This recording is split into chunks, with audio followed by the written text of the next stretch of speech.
પોરબંદર મહાનગરપાલિકાની જનરલ બોર્ડની સામાન્ય સભા મેયર મોદીના અધ્યક્ષસ્થાને યોજાઈ હતી, જેમાં આ સભામાં શહેરના વિકાસ, પ્રાકૃતિક કૃષિને પ્રોત્સાહન, વેરા સુધારા, ભરતી નિયમો તેમજ પારદર્શન વહીવટને લગતા અનેક મહત્વપૂર્ણ નિર્ણયો લેવામાં આવ્યા હતા.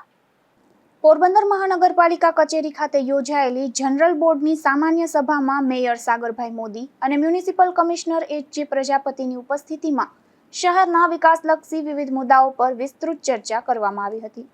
આ સભામાં પેરેડાઇઝ સિનેમા વિસ્તાર ખાતે આવેલા મહાનગરપાલિકાના વેજીટેબલ માર્કેટની લાંબા સમયથી ખાલી રહેલી દુકાનોને કાર્યરત બનાવવા મહત્વપૂર્ણ નિર્ણય લેવાયો હતો.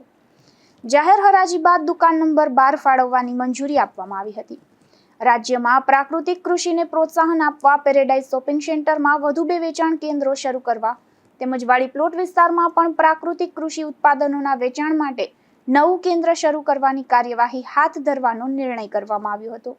તેમજ સ્ટ્રીટ વેન્ડર્સના હિતોના રક્ષણ માટે ટાઉન વેન્ડિંગ સમિતિના સભ્યની નિમણૂક, મહાનગરપાલિકાની વિવિધ સમિતિઓ માટે નવા નિયમોના ડ્રાફ્ટ તેમજ મિલકત ટ્રાન્સફર ફી, પાણી, ગટર, સફાઈ અને સ્ટ્રીટ લાઇટ સહિતના વિવિધ વેરા સુધારા નિયમોને પણ સભામાં બહાલી આપવામાં આવી હતી. આ ઉપરાંત વર્ગ 1, વર્ગ 2 અને વર્ગ 3ની ભરતી અને બઢતી માટેના નવા નિયમોના ડ્રાફ્ટને મંજૂરી આપવામાં આવી હતી, જેથી ભરતી પ્રક્રિયા વધુ પારદર્શક અને નિયમબદ્ધ બની શકે. સભામાં રજૂ થયેલા વિવિધ એજન્ડાઓ પર જરૂરી નિર્ણયો લઈ સંબંધિત કાર્યવાહી પૂર્ણ કરવા માટે મ્યુનિસિપલ કમિશનરને અધિકૃત કરવામાં આવ્યા હતા.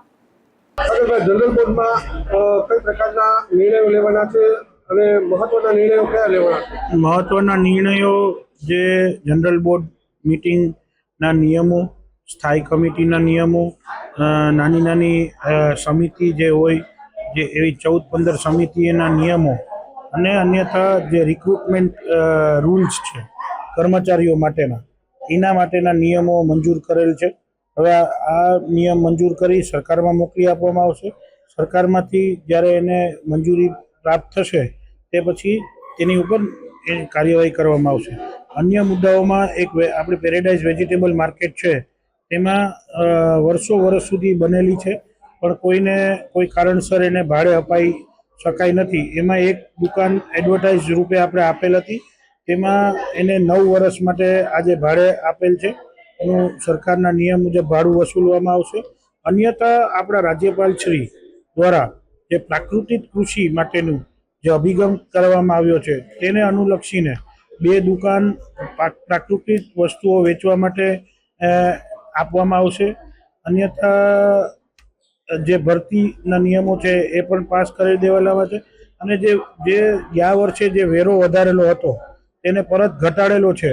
એ ઘટાડેલા વેરાની તમામ પ્રક્રિયા પૂર્ણ કરી અને આજે એને અંતિમ બાहुली આપવામાં આવેલી છે ને હવે સરકારમાં મોકલવામાં આવશે. એટલા આજે અહીંયા જનરલ બોર્ડમાં આ બધા નિયમો લીધેલા છે. ઘણા વિસ્તારમાં વંડા છે, નગરપાલિકાએ નોટિસો પણ આપી છે. કામગીરી થતી નથી, ધીમી ગતિએ થાય. કામગીરી અત્યારે સર્વે કરવા બાબતની કામગીરી ચાલુ છે. એ બાબતે એકવાર સર્વે પૂર્ણ થઈ ગયા બાદ તમામ ઉપર અમે એક્શન લેવાના છે, તે અમે નિશ્ચિત છે. Thank you. આ બેઠકમાં ડેપ્યુટી મેયર મનીષભાઈ શિયાળ, સ્ટેન્ડિંગ કમિટીના ચેરમેન વિક્રમભાઈ ઓડેદરા, કોર્પોરેટરો અને અધિકારીઓ ઉપસ્થિત રહ્યા હતા. નિપુલ પોપટ સાથે અશોક થાનકી, ગુજરાત ન્યૂઝ, પોરબંદર.